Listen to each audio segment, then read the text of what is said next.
Hello दोस्तों, आपका स्वागत है इंडियन आई ग्लोबल न्यूज में। आइए शुरुआत करते हैं आज के मुख्य समाचार से। अगर आपको वीडियो पसंद आए तो प्लीज सब्सक्राइब जरूर करें। पंचांग के अनुसार आज यानी 25 दिसंबर को पौष माह के शुक्ल पक्ष पंचमी तिथि पड़ रही है। इस तिथि पर स्कंद षष्ठी मनाई जाती है। धार्मिक मान्यता के अनुसार स्कंद षष्ठी के दिन भगवान कार्तिकेय की विशेष पूजा अर्चना करने से साधक का जीवन खुशियों से भर जाता है और शुभ फल की प्राप्ति होती है। साथ ही साधक को संतान की प्राप्ति होती है। स्कंद षष्ठी के दिन कई योग का निर्माण भी हो रहा है। ऐसे में आइए जानते हैं आज का पंचांग के बारे में। तिथि शुक्ल पंचमी, मास पूर्णिमांत पौष, दिन गुरुवार, संवत 2082। आज का नक्षत्र, आज चंद्रदेव धनिष्ठा नक्षत्र में रहेंगे। धनिष्ठा नक्षत्र प्रातः 08:18 तक। सामान्य विशेषताएं: आत्मविश्वासी, शक्तिशाली, धैर्यवान, परिश्रमी, प्रसिद्धि, सौंदर्य, धन, कलात्मक प्रतिभा, स्वतंत्र स्वभाव, स्वार्थी, लालची, क्रोधी, विश्वसनीय और दानशील। नक्षत्र स्वामी मंगलदेव, राशि स्वामी शनिदेव। देवता 8 वसु, भौतिक समृद्धि के देवता। प्रतीक ढोल या बांसुरी। अगली खबर, जम्मू से लेकर उत्तराखंड और दिल्ली से उत्तर प्रदेश के कई शहरों तक रात और सुबह के समय घने कोहरे का प्रकोप बना हुआ है। घने कोहरे के कारण कई स्थानों पर दृश्यता 50 मीटर से भी कम रह जा रही है, जिसके चलते सड़क से लेकर रेल और हवाई यातायात भी प्रभावित हो रहा है। हिमाचल प्रदेश में कुछ इलाकों में अत्यधिक घने कोहरे को लेकर ऑरेंज अलर्ट जारी किया गया है। वहीं पंजाब और हरियाणा में कड़ाके की ठंड पड़ रही है और दक्षिण भारतीय राज्य तमिलनाडु के प्रसिद्ध हिल स्टेशन ऊटी में पारा 0 से 1 डिग्री नीचे चला गया है। भारतीय मौसम विज्ञान विभाग (IMD) के आंकड़ों के अनुसार 31 दिसंबर तक उत्तर और मध्य और पूर्वी भारत के कुछ स्थानों को घने कोहरे से राहत भी नहीं मिलने वाली है। उत्तर प्रदेश, हरियाणा, चंडीगढ़ और पंजाब में 31 दिसंबर तक रात और सुबह के समय बहुत घना कोहरा छाए रहने की संभावना है। हिमाचल प्रदेश और उत्तराखंड में 29 दिसंबर तक, जम्मू संभाग के कुछ इलाकों में 27 दिसंबर तक और बिहार, ओडिशा और पूर्वोत्तर भारत के कुछ इलाकों में 29 दिसंबर तक घना कोहरा छाए रहने की संभावना है। उपहिमालयी पश्चिम बंगाल और पूर्वी मध्य प्रदेश में 26 दिसंबर तक घने कोहरे का प्रकोप देखा जा सकता है। अगली खबर, उत्तर प्रदेश की राजधानी लखनऊ आज एक ऐतिहासिक क्षण की साक्षी बनने जा रही है। पूर्व प्रधानमंत्री भारत रत्न अटल बिहारी वाजपेयी की 101वीं जयंती के पावन अवसर पर प्रधानमंत्री नरेंद्र मोदी भव्य राष्ट्र प्रेरणा स्थल को राष्ट्र को समर्पित करेंगे। ये स्थल भारतीय राष्ट्रवाद के 3 प्रमुख स्तंभों डॉक्टर श्यामा प्रसाद मुखर्जी, पंडित दीनदयाल उपाध्याय और अटल बिहारी वाजपेयी के विचारों, आदर्शों और अमूल्य योगदान को आने वाली पीढ़ियों तक पहुंचाने का अनुपम केंद्र बनेगा। 65 एकड़ में फैले इस परिसर में तीनों महान व्यक्तित्वों की 65 फीट ऊंची कांस्य प्रतिमाएं स्थापित हैं, जो राष्ट्र निर्माण में उनके योगदान का प्रतीक हैं। कमल के आकार का आधुनिक संग्रहालय, ध्यान केंद्र और विशाल जनसभा स्थल इसे राष्ट्रीय प्रेरणा का जीवंत स्रोत बनाते हैं। लगभग 230 करोड़ की लागत से निर्मित ये स्मारक न केवल विरासत का सम्मान है, बल्कि सुशासन और राष्ट्र सेवा के आदर्शों को जीवंत रखने का प्रेरक प्रयास भी। अगली खबर, ठाकरे बंधु BMC चुनाव के लिए साथ आए हैं। बुधवार को संयुक्त प्रेस कॉन्फ्रेंस कर उद्धव ठाकरे और राज ठाकरे ने शिवसेना UBT और मनसे के गठबंधन का ऐलान किया।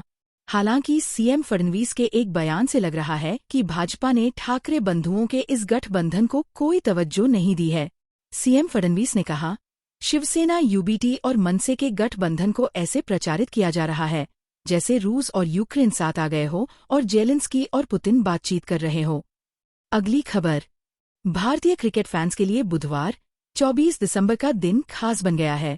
टीम इंडिया के 2 सबसे बड़े सुपरस्टार विराट कोहली और रोहित शर्मा एक बार फिर घरेलू क्रिकेट में खेलते नजर आ रहे हैं। दोनों दिग्गज विजय हजारे ट्रॉफी 2025 में अपनी अपनी टीमों के लिए मैदान पर उतरे हैं और बल्ले से जलवा बिखेरा है। विराट कोहली दिल्ली की ओर से आंध्र प्रदेश के खिलाफ अर्धशतक लगाकर बल्लेबाजी रहे हैं, जबकि रोहित शर्मा मुंबई की जर्सी में सिक्किम के खिलाफ तूफानी शतक जड़ चुके हैं। अगली खबर, उन्नाव दुष्कर्म मामले की पीड़िता महिला कार्यकर्ता योगिता भयाना के साथ बुधवार शाम को कांग्रेस संसदीय दल की अध्यक्ष सोनिया गांधी के आवास 10 जनपद पहुंची। सोनिया गांधी से मिलने के बाद पीड़िता ने कहा, उन्होंने आश्वासन दिया है कि बेटा आप परेशान मत हो। उनके आंखों में भी आंसू आ गए कि ये देश का न्याय नहीं है, ये अन्याय है। उन्होंने कहा कि हम आपको न्याय दिलाएंगे। दोनों, सोनिया गांधी और राहुल गांधी, के आंखें नम थी। मैं पीएम मोदी से भी मिलना चाहती हूँ और उन्हें अपना दुख दर्द बताना चाहती हूँ, क्योंकि मेरा है कौन? मैं इन्हीं लोगों से अपना दुख बता सकती हूँ। अगली खबर। आज यूपी विधानसभा के शीतकालीन सत्र का चौथा और आखिरी दिन है।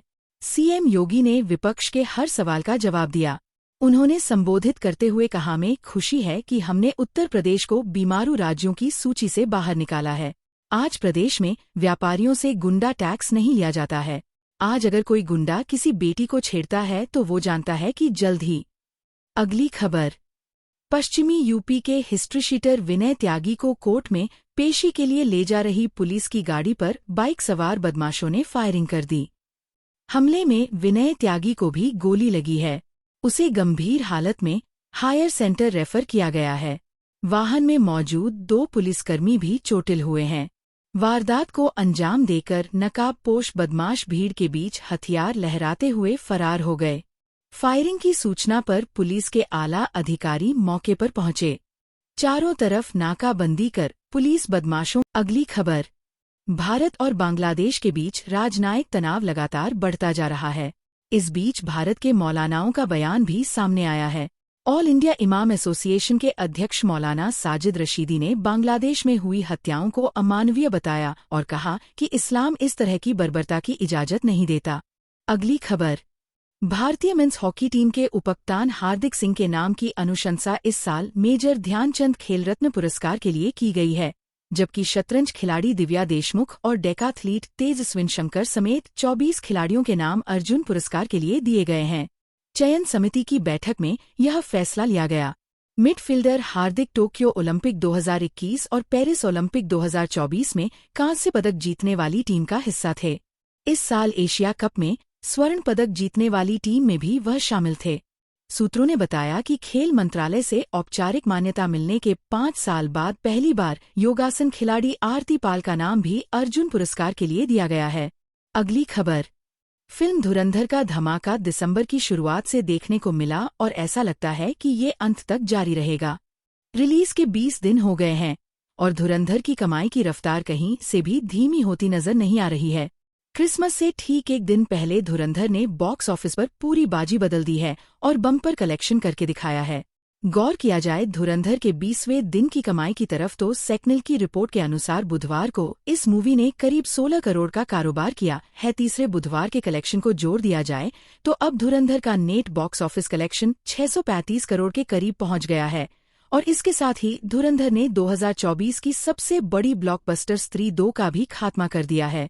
दरअसल हॉरर कॉमेडी स्त्री 2 का लाइफटाइम कलेक्शन 627 करोड़ रहा था। इस तरह से निर्देशक आदित्य धर की फिल्म ने एक और बड़ा कीर्तिमान रच दिया है। अगली खबर। पर्यावरण से जुड़े ज्वलंत मुद्दे पर केंद्र सरकार ने राज्यों को नए सिरे से निर्देश दिए हैं। इनमें कहा गया है कि अरावली क्षेत्र में खनन के नए पट्टे देने पर पूरी तरह से प्रतिबंध रहेगा, यानी दिल्ली से गुजरात तक फैली संपूर्ण अरावली रेंज में अब खनन के लिए नए पट्टे की मंजूरी देने पर पूरी तरह से रोक रहेगी। बीते नवंबर में सुप्रीम कोर्ट के आदेश के बाद पर्यावरण मंत्रालय ने इस संबंध में राज्यों को पहले भी आगाह किया था। अगली खबर। केंद्र सरकार ने 3 नई एयरलाइंस को मंजूरी दे दी है। शंख एयर, अल हिंद एयर और फ्लाई एक्सप्रेस नाम से उड्डयन सेवाओं में एंट्री की मांग करने वाली इन कंपनियों के आने से जल्द भी भारत के नागर विमानन क्षेत्र में प्रतियोगिता बढ़ सकती है। दरअसल मौजूदा समय की बात करें तो भारत में मुख्यतः 2 ही एयरलाइंस मुकाबले में हैं। इनमें से एक है इंडिगो, जिसके पास पहले ही भारत के 50% उड़ान संचालन पर नियंत्रण है। वहीं दूसरा नाम है एयर इंडिया का, जो कि अंतर्राष्ट्रीय उड़ानों के साथ घरेलू बाजार में भी तेजी से जगह बना रही है। इन 2 बड़ी कंपनियों के अलावा SpiceJet, Akasa, alliance air Bharat के घरेलू बाजार में थोड़ी जगह रखते हैं। हालांकि कुछ अभियानगत दिक्कतों के चलते मौजूदा समय में भारत की विमानन सेवाएं इंडिगो और एयर इंडिया पर ही निर्भर हैं। इसका एक असर हाल ही में इंडिगो की उड़ानें रद्द होने के बाद देखा गया था, जब हजारों की संख्या में यात्री जहां-तहां फंस गए थे। ऐसे में सरकार अब घरेलू हवाई क्षेत्र में प्रतियोगिता बढ़ाने की तैयारी कर चुकी है। इसी के चलते 3 एयरलाइन कंपनियों को मंजूरी भी दी गई है। अब नागर विमानन महानिदेशालय की तरफ से जरूरी निरीक्षण और मानकों की जांच किए जाने के बाद इन एयरलाइंस को जल्द ही भारत के आकाश में देखा जा सकता है।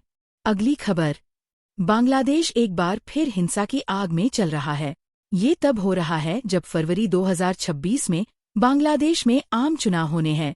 ऐसे में अब इस चुनाव को लेकर चिंता अमेरिका तक फैल गई है।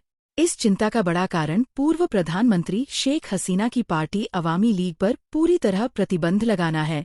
इस बात ऐसे समझा जा सकता है कि शेख हसीना की पार्टी अवामी लीग पर पूरी तरह प्रतिबंध लगाए जाने को लेकर अमेरिका के कई सांसदों ने चिंता जताई है।